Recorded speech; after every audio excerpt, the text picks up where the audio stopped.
So you want to know our secret to saving money? Well, here it is. Last night, this is where we stayed. I should probably explain why we stay, where we stay, when we stay.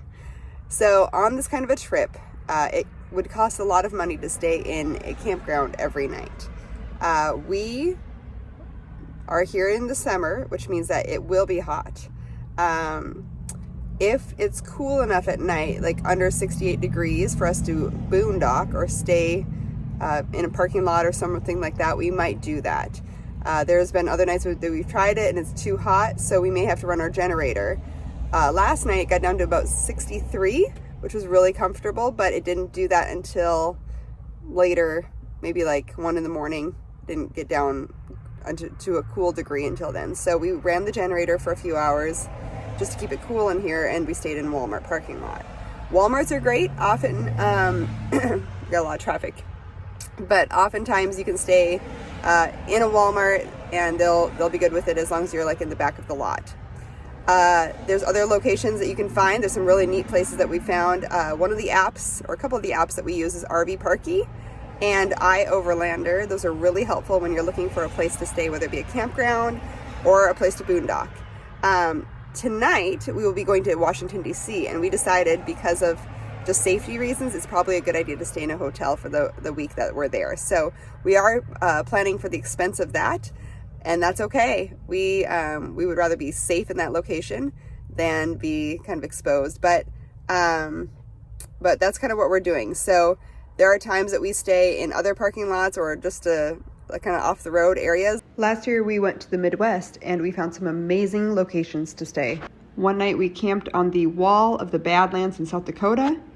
Everyone who stayed here was boondocking, and it was just so incredible because right below us when we pulled in, there was a mama mountain goat and a brand new baby that was just walking up and down the crevices of the Badlands, and we got to watch this for an hour right from the place we were staying. We had a picnic dinner right on the wall and then watched the sunset and the stars come out.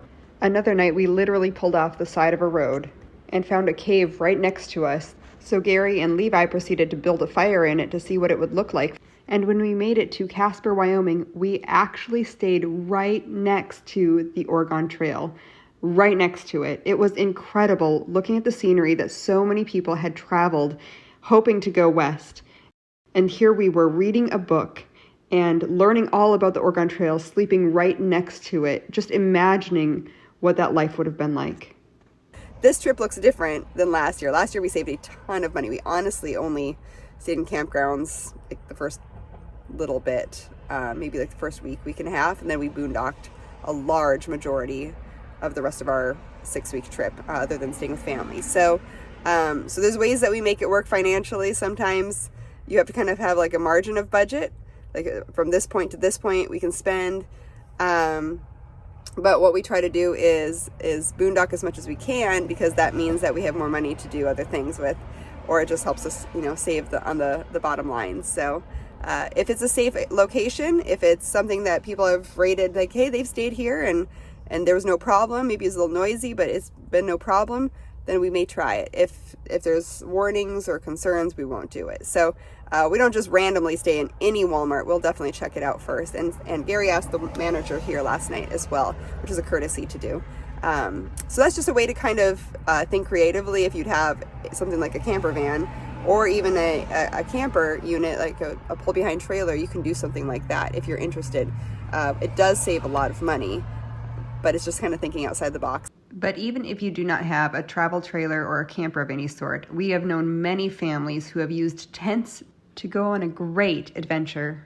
Any type of travel schooling will require you to do some work, planning, and budgeting, but it is always worth it in the end. I haven't really mentioned this before, but I have a lot of food sensitivities and issues, and so having the camper van is really helpful for me because I can't just eat everywhere on the road and on the go. I have to kind of have special foods that I have to eat and certain ones I cannot eat or I have a reaction. So with food allergies and sensitivities, it's actually extremely helpful for me to have the camper van. I can buy the things that I need, whether it be at like a Walmart or a Trader Joe's or Whole Foods, I kind of pre-pack things that I know I can eat as well. So for example, like taco seasoning or an enchilada sauce I know I can have that doesn't have corn syrup in it. Things like that. So I'll pre-pack when they first get packed a lot of the primaries, and then we'll just buy the extras add-ins as we go, like ground beef or diced tomatoes or bell peppers or whatever that looks like.